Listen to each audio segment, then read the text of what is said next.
O doutor, acusado de tentar matar a esposa com uma seringa e empurrando-a de um penhasco no Havaí, agora busca arquivar o caso. Vou te contar alguns argumentos interessantes que podem funcionar.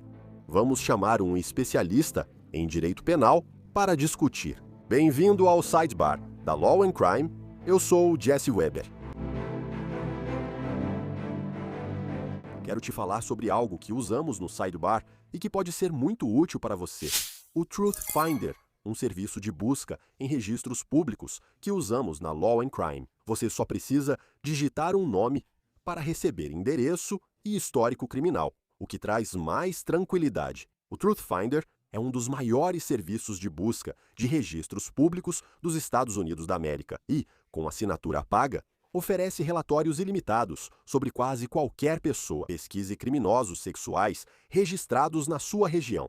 Mantenha-se informado e seguro. Consulte registros públicos no truthfinder.com. Barra lateral do Linha do Tempo, atualização importante sobre uma história já abordada aqui e diz respeito ao anestesiologista Dr. Gerhard Koenig, que está sendo acusado de tentativa de homicídio em segundo grau por supostamente tentar jogar sua esposa de um penhasco no Havaí. Supostamente, ele a espancou com uma pedra e tentou injetar algo com uma seringa.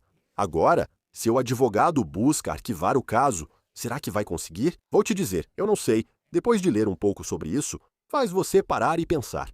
Hoje em dia, raramente discutimos isso ou recebemos esse tipo de petição, mas pode haver algo aqui. Vamos analisar tudo, avaliar os argumentos e examinar os novos documentos apresentados ao tribunal. Também tem algo da promotoria que precisamos comentar. É realmente interessante, mas obviamente não posso entrar nisso sem te contar o contexto, certo? Então temos Gerhard e sua esposa, Arielle Koenig. Moravam em uma casa de 15 milhões em uma comunidade privada nas montanhas de West Maui, Havaí, segundo relatos. Ele trabalhava no Centro Médico Memorial de Maui, em Wailuku. Arielle era dona de casa e também atuava como engenheira nuclear. Mas havia relatos de problemas no casamento deles. Gerhard, aparentemente, acusou Arielle de traí-lo. Segundo um processo judicial, ela pediu uma ordem de restrição após o suposto ataque, que vamos abordar agora. Na petição para a ordem de restrição temporária, segundo a Associated Press, Arielle acusou Gerhard de abuso sexual e agressão. Ela também disse que eles estavam fazendo aconselhamento e terapia desde que ele a acusou de ter um caso. Essa suposta infidelidade, esses problemas no casamento deles, aparentemente estão acontecendo ou supostamente acontecendo. Você chega ao dia 23 de março de 2025, Gerhard e Arielle. Eles decidem fazer um voo curto de Maui para Oahu, para uma viagem, deixando seus 2 filhos em casa com uma babá. Isso é para comemorar o 36º aniversário de Arielle. Na manhã de 24 de março, segundo a polícia, eles percorrem a trilha Palipuca, supostamente planejada por Gerhard. Vale lembrar, como já dissemos, que essa trilha está fechada. Mesmo assim, eles passaram pela área, sinal de roupas, e Gerhard supostamente pede para Arielle tirar as selfies, apesar de Arielle supostamente estar nervosa por estar lá em cima nos penhascos. Vou ler exatamente o que está nos documentos oficiais da polícia, ok? Abre aspas. Gerhard continuou pedindo várias vezes para Arielle tirar selfies com ele na beira do penhasco, o que deixou Arielle alarmada devido aos problemas recentes no casamento deles. Ao passar pela beira do penhasco em direção a Gerhard, ele segurou Arielle pelos ombros e tentou empurrá-la para a beira, e disse: "Estou cansado, você é uma mentirosa." Quando Arielle mencionou os filhos para convencer Gerhard a não empurrá-la do penhasco, ele respondeu: "Eles só vão ficar com um de nós." Enquanto Arielle era empurrada cada vez mais perto da beira do penhasco, ela se jogou no chão na tentativa de impedir que Gerhard a empurrasse para fora da borda do penhasco. Começou a lutar com Gerhard, tentando se defender. Gerhard ficou por cima de Arielle, segurando-a com uma mão durante a luta. Gerhard pegou uma seringa e um frasco da mochila. Arielle então tomou a seringa dele, a lançou longe e gritou por socorro. Arielle descreveu a mochila como uma bolsa preta de ombro da Patagônia, que Gerhardt costuma levar ao trabalho.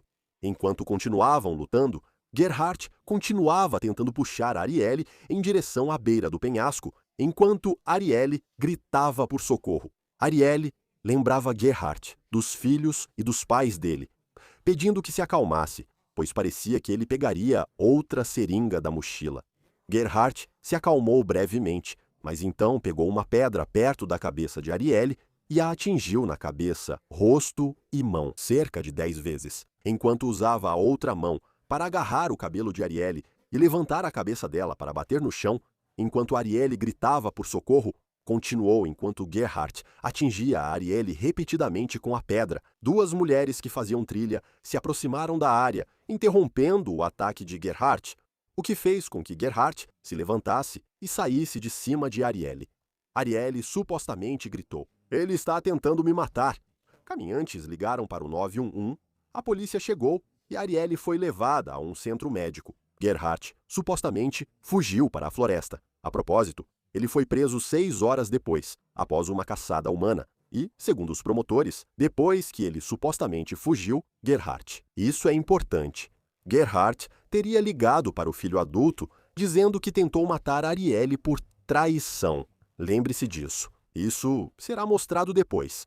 Os promotores dizem que ele contou ao filho que desligaria o celular para evitar rastreamento policial. Arielle sofreu cortes graves na cabeça após ser agredida pelo marido com uma pedra de lava do tamanho de uma bola de softball. Você tem a WTAI noticiando que ela precisou passar por uma cirurgia alguns dias depois, quando já tinha voltado para casa, em Maui. Ela chamou a polícia ao encontrar algo suspeito no armário de Gerhardt, segundo o mandado. Citação: Arielle descobriu o que pareciam ser várias seringas e vários frascos de medicamentos diferentes.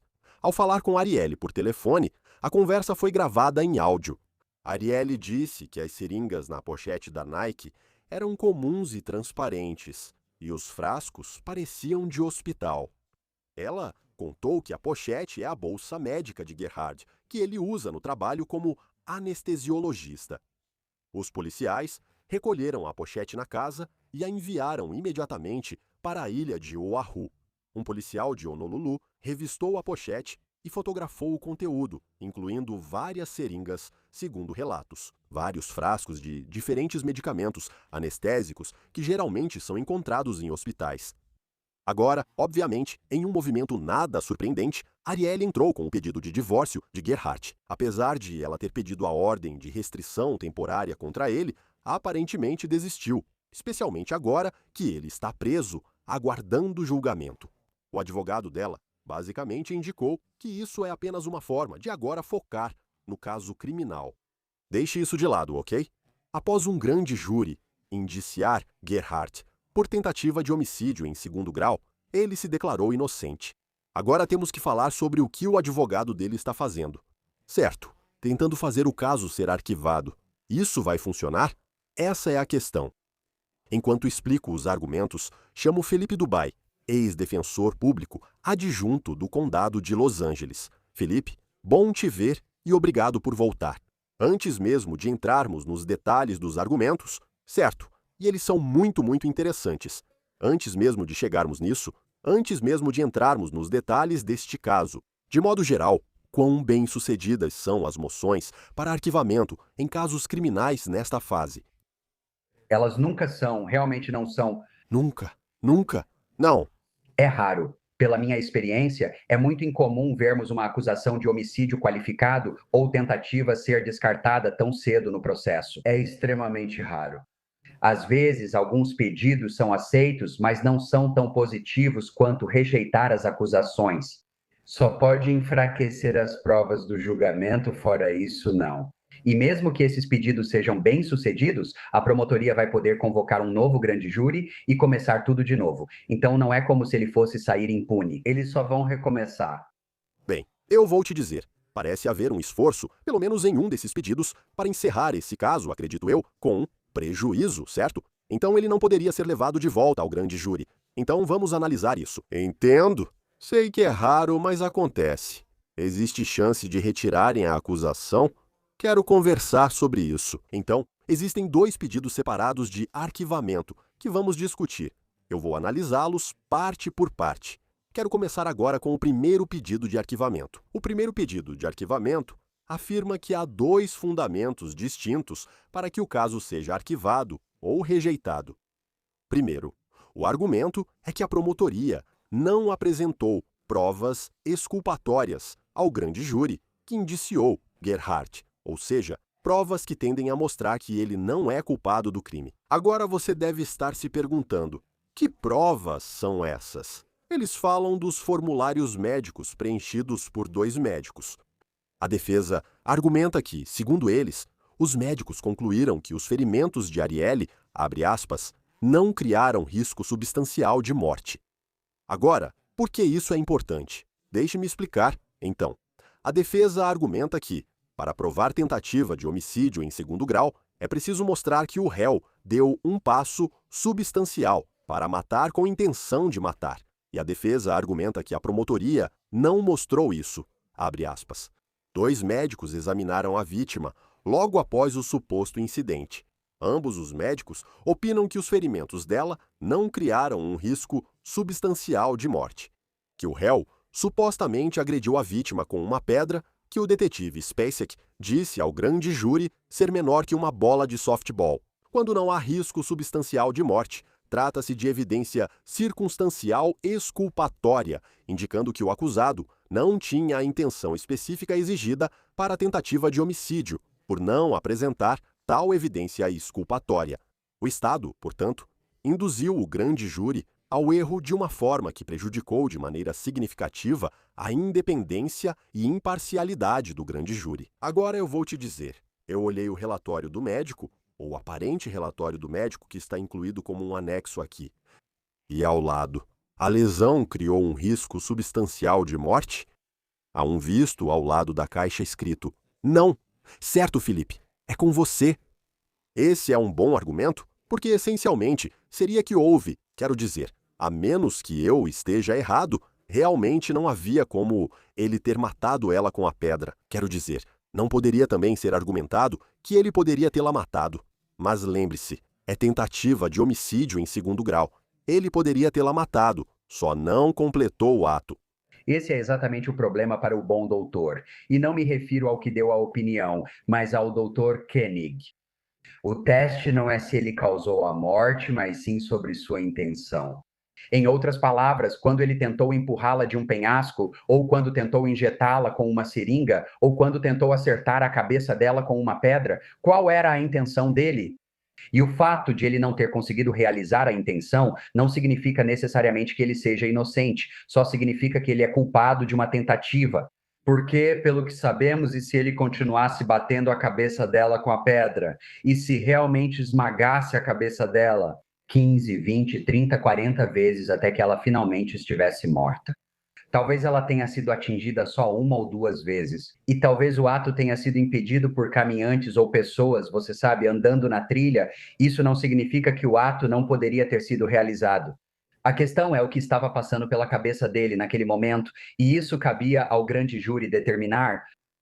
Certo? Em outras palavras, teria sido diferente. Por exemplo, se alguém pega um travesseiro e acerta alguém, aí você poderia dizer, pela lei, isso não é tentativa de homicídio. Então, o caso deveria ser arquivado. Mas ao lidar com uma pedra ou uma seringa e tentando jogá-la do penhasco, você acha que duas coisas podem ser verdade ao mesmo tempo, certo? Um médico pode afirmar que não houve risco de morte analisando os ferimentos reais, mas ainda assim pode ter havido intenção de matá-la.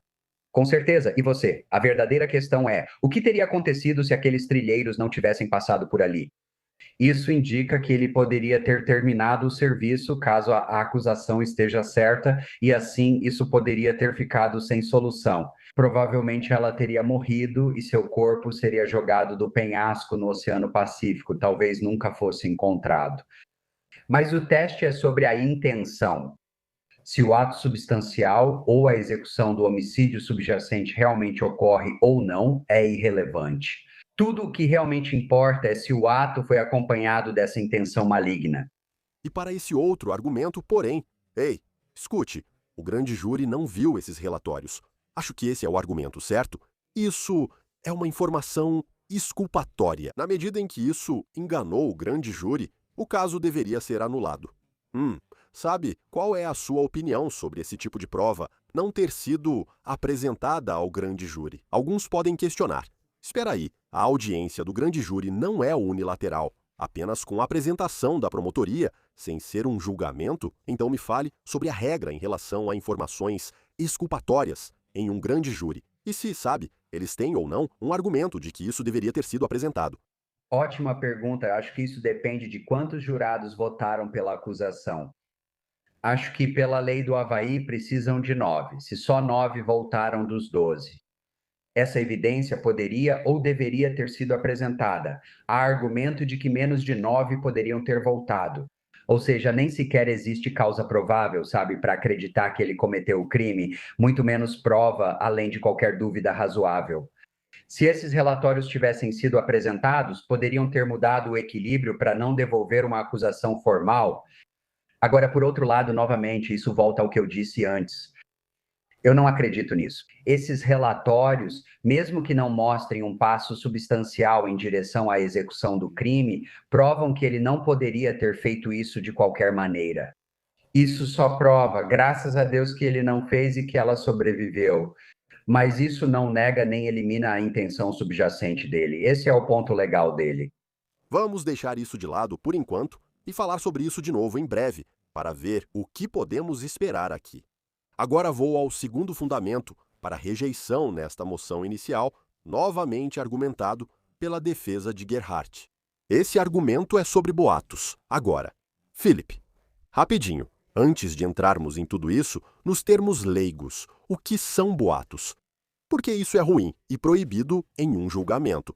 Vamos começar assim para alinharmos o entendimento. Aqui está o ponto. Boato é citar alguém de fora do tribunal dentro dele. Não se pode citar declarações feitas fora do tribunal.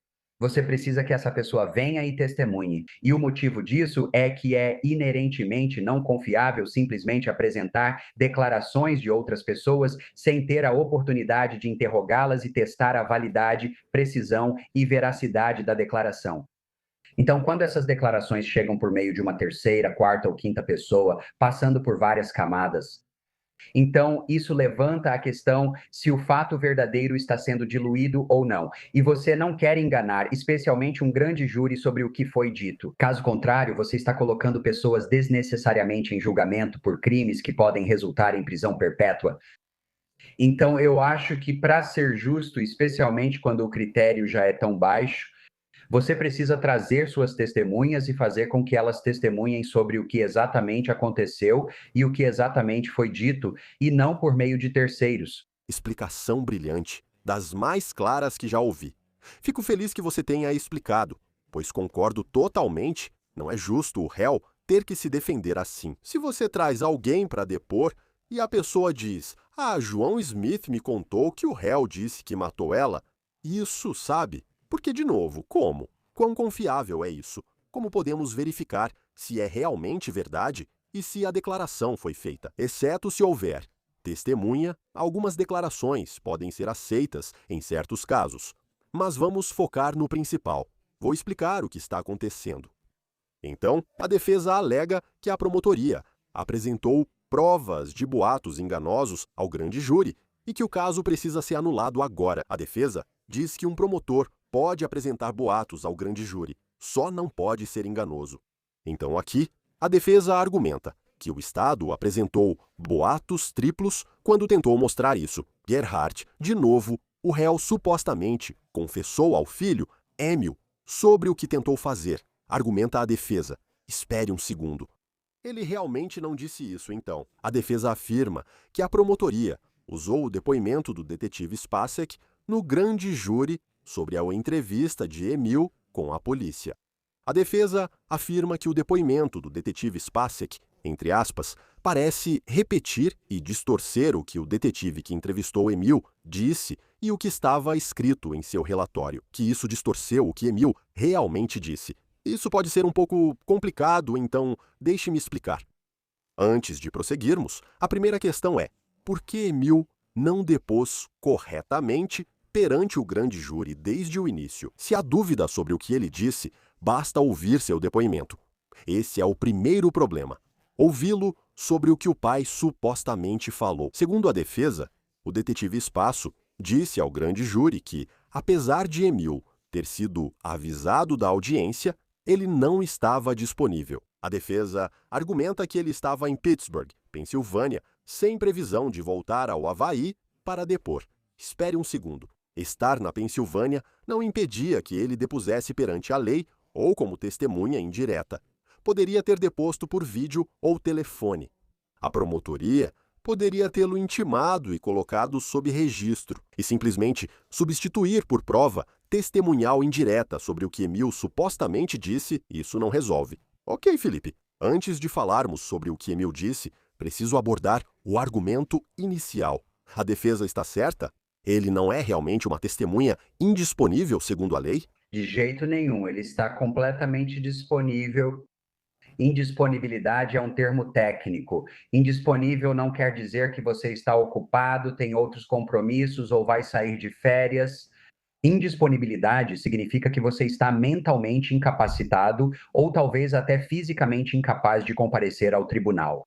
Ou há um risco de que você fuja da jurisdição, esse tipo de coisa.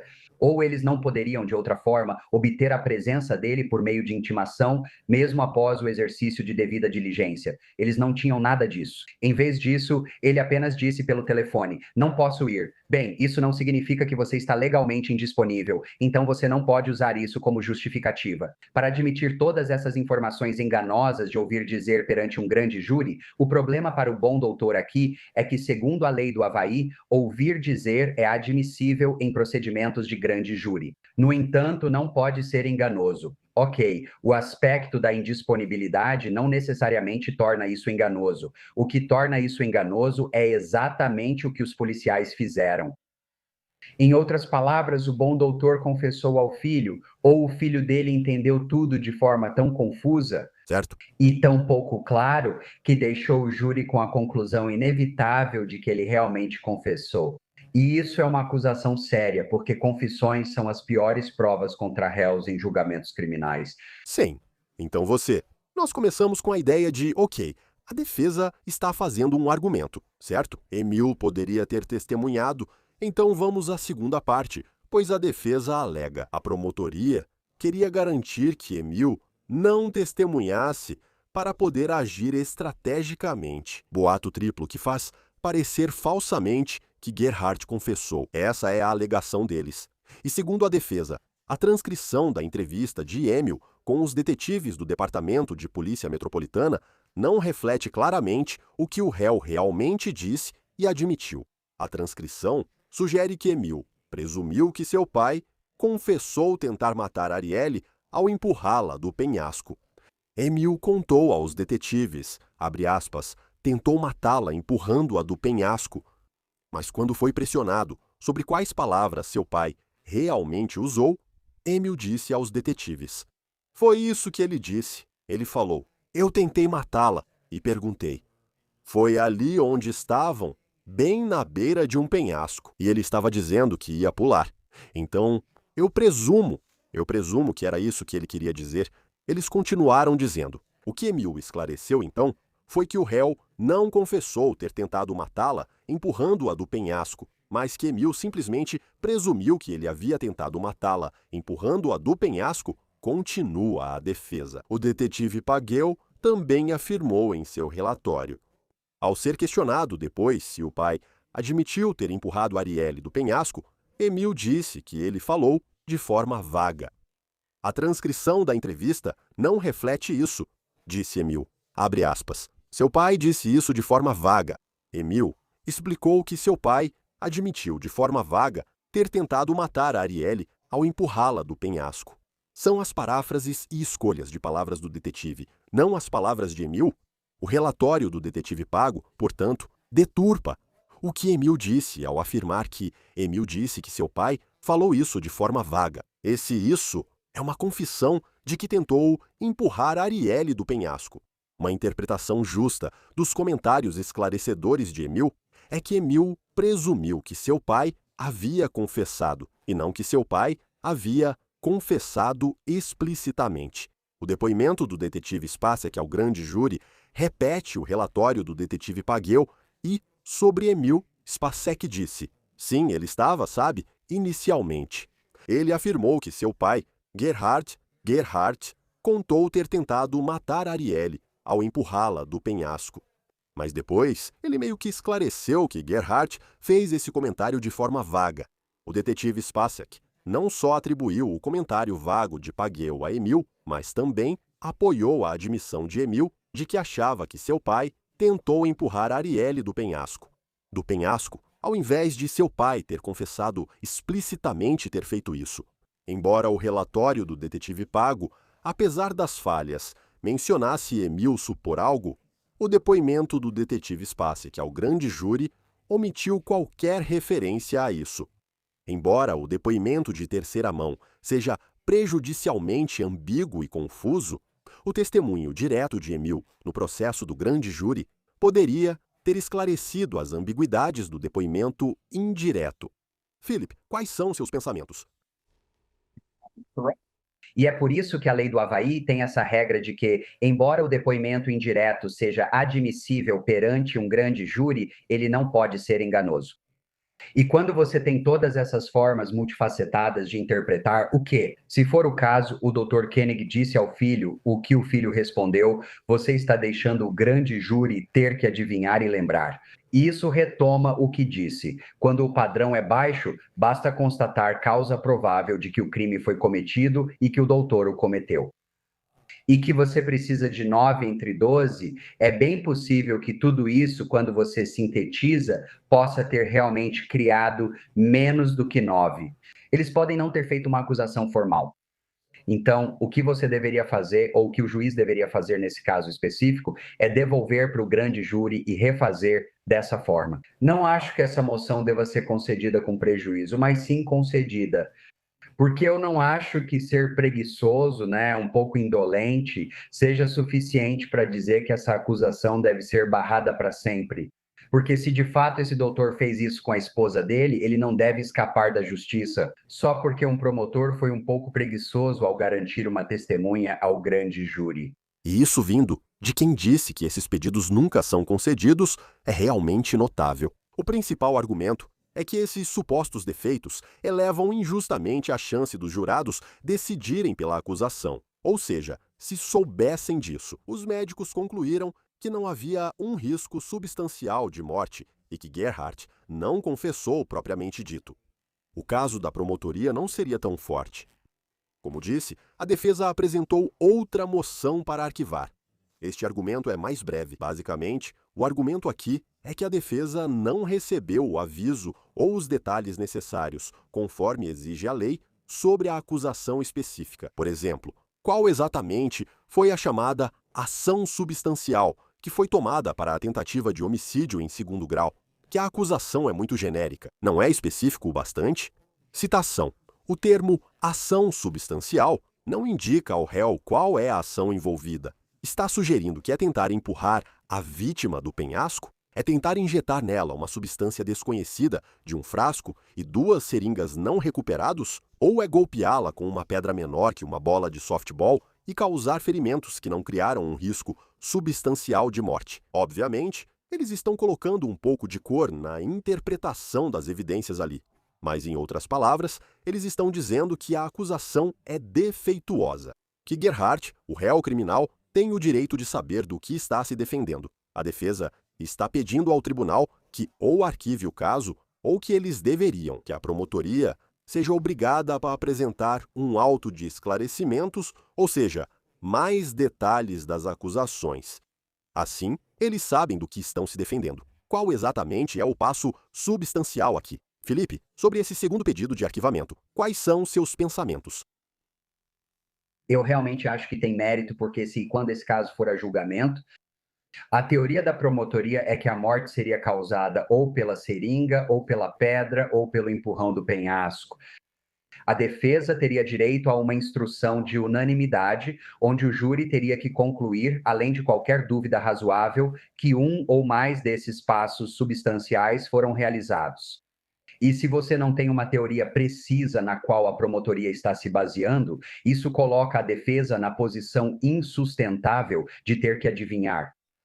Eles não deveriam ter que se defender de todas as evidências contra os três. Por isso, têm direito à clareza, conforme o devido processo legal. Então, o que você faz é devolver para um pedido de esclarecimento, mas você não necessariamente rejeita com prejuízo e o júri pode voltar. Nunca se sabe. Talvez 4 digam: achamos que ele faria isso com uma pedra. 3 podem dizer: não sabemos o que havia na seringa. Vai saber? Talvez ele só esteja com ela por ser médico, entende? 2 podem voltar e dizer: não acredito que ele a empurraria do penhasco, pois nem estavam tão perto da borda. Então é meio que, sei lá, uma teoria que realmente não poderia ser colocada em prática, porque fisicamente teria sido impossível. Mas, no fim das contas, acho que isso deveria voltar para um pedido de esclarecimentos, para que a defesa esteja ciente do que precisa se defender no julgamento.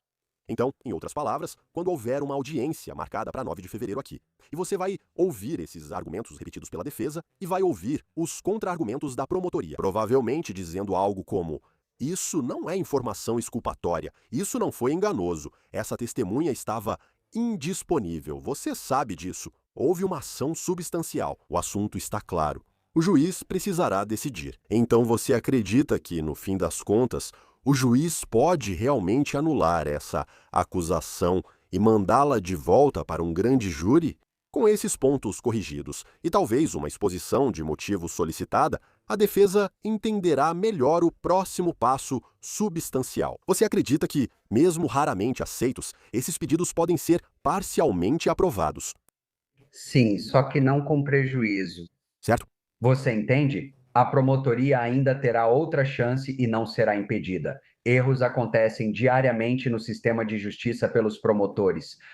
Isso não significa que eles estão tentando enganar o outro lado de propósito, só quer dizer que foram um pouco descuidados. Não estamos aqui para punir nenhum dos lados. No fim das contas, ainda queremos chegar à verdade, e isso é o que está no centro do nosso sistema de justiça. E só ter aquele momento de te peguei, você não fez isso, certo? Isso não foi detalhado, certo? Portanto, o doutor foi absolvido? No Havaí, jamais. Deixe-me perguntar mais uma coisa que preciso abordar. Desta vez, os promotores, não a defesa, a promotoria. Eles protocolaram algo sobre Gerhardt, o réu, supostamente não ter falado com a polícia antes de ser preso.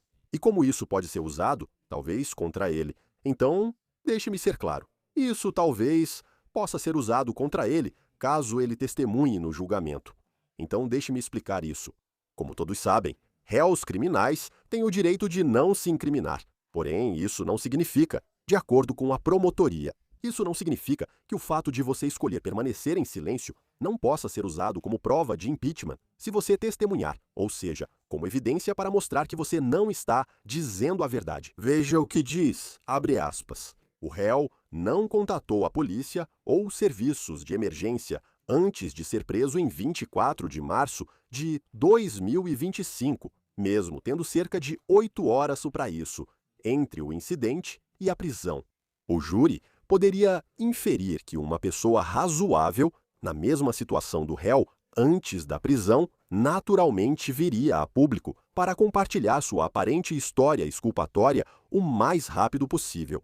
Seu silêncio antes da prisão tem valor probatório suficiente em relação à credibilidade do réu e, portanto, é um tema justo para o contra-interrogatório.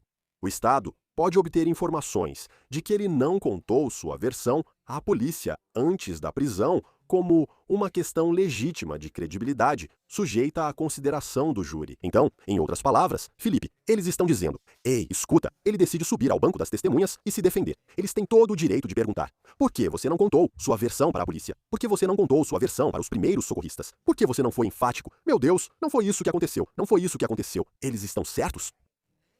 Eles podem incluir isso? Eles podem perguntar isso para ele se ele subir ao banco das testemunhas? A Suprema Corte dos Estados Unidos da América decidiu nos anos 60 que o silêncio antes da prisão pode ser usado contra um réu que testemunha se for relevante.